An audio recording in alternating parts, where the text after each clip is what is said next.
Olá, queridos, tudo bem com vocês? Estamos aqui para mais um Bíblia Todo Dia. E hoje nós vamos meditar do capítulo 11 ao capítulo 13 de 1 Samuel. O capítulo 10 encerra falando que alguns homens desocupados desprezaram Saul, não acreditaram que ele pudesse governar sobre eles, que ele pudesse ser rei sobre eles. E no capítulo 11 nós vemos já Saul se posicionando como aquele que defenderia o povo. A palavra de Deus diz que alguns homens estavam para atacar a cidade de Jabes e Gileade e ameaçaram arrancar os olhos desses homens. E quando essa mensagem chega a Saul, quando ele descobre o que está para acontecer na cidade, o Espírito de Deus vem poderosamente sobre Saul. E no versículo 7 diz que ele pegou 2 bois, cortou em pedaços e enviou mensageiros para levar a todo Israel com o seguinte aviso: isso acontecerá a quem se recusar a seguir Saul e Samuel na batalha. E o texto diz que o terror do Senhor caiu sobre o povo, de modo que todos saíram para guerrear como um só homem. Todos se encheram de coragem através dessa palavra e se reuniram para guerrear juntamente com Saul.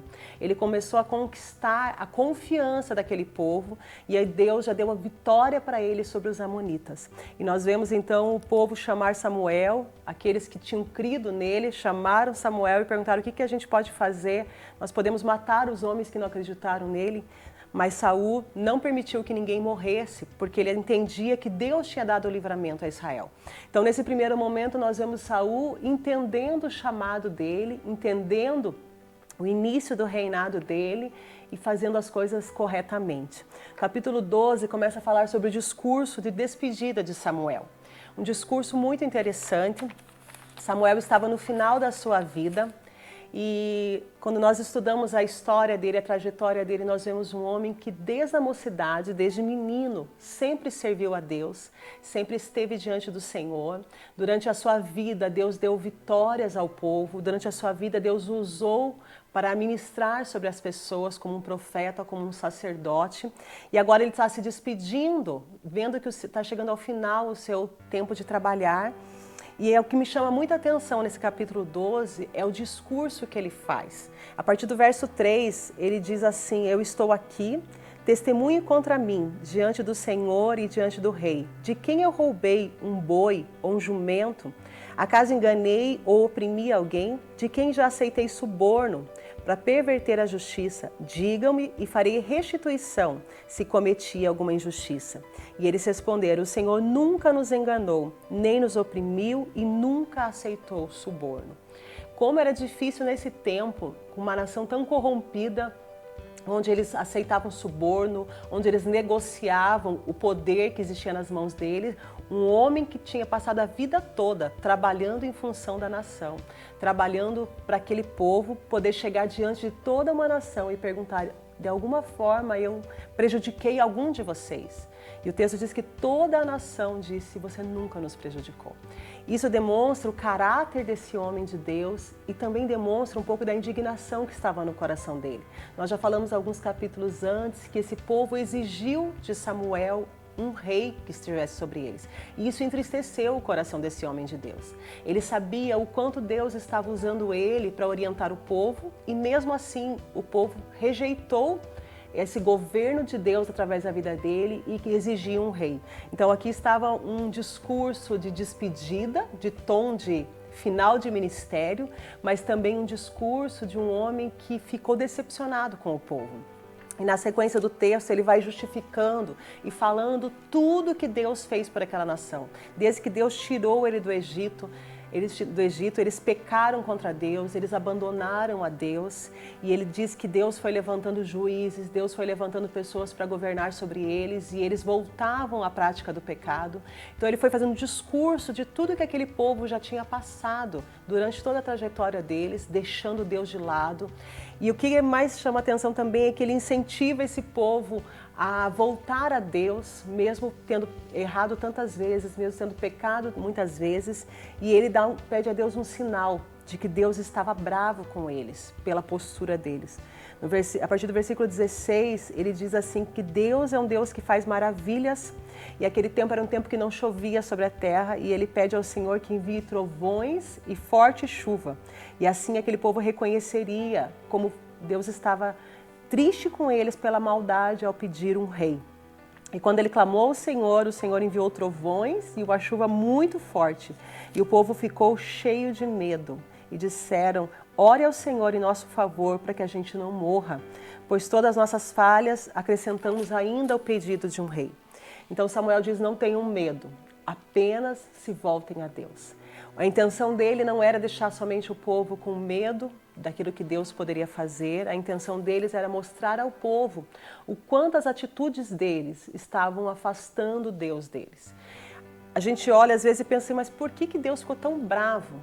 O que a gente precisa entender, irmãos, era o propósito que Deus tinha para aquela nação, de governá-los, de cuidar deles. E quando eles estavam querendo um rei, quando eles estavam cultuando a um rei humano, eles estavam se voltando contra Deus. Todas as vezes que a gente começa a focar muito no ser humano, colocar às vezes um líder, um governante, como primeiro lugar, como aquele que a nossa confiança está firmada, a gente tende a deixar de lado a nossa confiança em Deus. A partir do momento que eles começaram a confiar demais em Saul, Samuel sabia que eles deixariam de buscar a Deus, que eles deixariam de confiar naquilo que Deus tinha para eles e passariam a confiar em Saul. Por isso Samuel diz: temam o Senhor, sirvam Ele fielmente de todo o coração e Ele vai estar com vocês, Ele vai continuar cuidando de vocês. No capítulo 13 nós já vemos uma guerra entre os filisteus, com os filisteus, entre Saul e os filisteus. E Saul já começando a errar, Saul já começando a agir de forma totalmente insensata. Ele precisava esperar Samuel como sacerdote da parte de Deus para oferecer sacrifícios a Deus. E o texto diz que passaram-se 7 dias, Saul começou a ficar nervoso porque Samuel estava longe e ele mesmo resolveu oferecer uma oferta a Deus para que eles pudessem vencer os filisteus. E quando ele termina de fazer essa oferta, Samuel chega e pergunta o que aconteceu, questiona.